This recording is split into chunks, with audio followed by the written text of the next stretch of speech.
Pour Paul, la croix représente la disparition définitive des uns et des autres. Il y a un seul homme nouveau et il ne peut plus être question ni de juif ni de grec.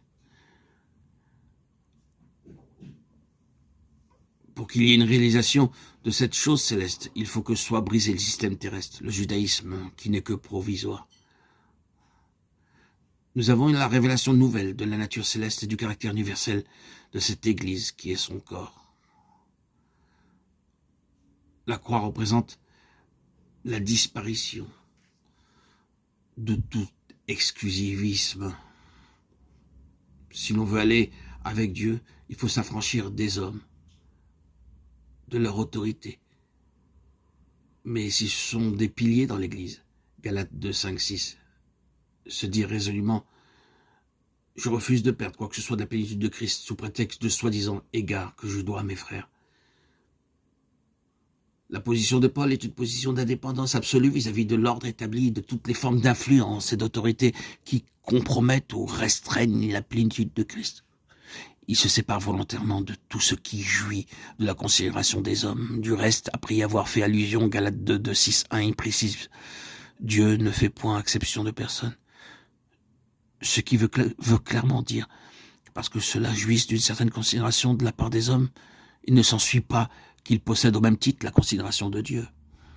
Il en est de même aujourd'hui en ce qui concerne le christianisme traditionnel, organisé.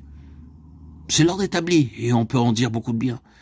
Mais quand on aura rappelé que c'est Dieu qui l'a suscité et quand on aura dit tout le bien qu'il y a à en dire, la question restera posée. Est-ce bien là le dernier mot de ce que Dieu a à dire? Est-ce là la plénitude? Les systèmes terrestres ne sont pas sans exercer une certaine tyrannie. Ils peuvent être un obstacle à la plénitude de Dieu.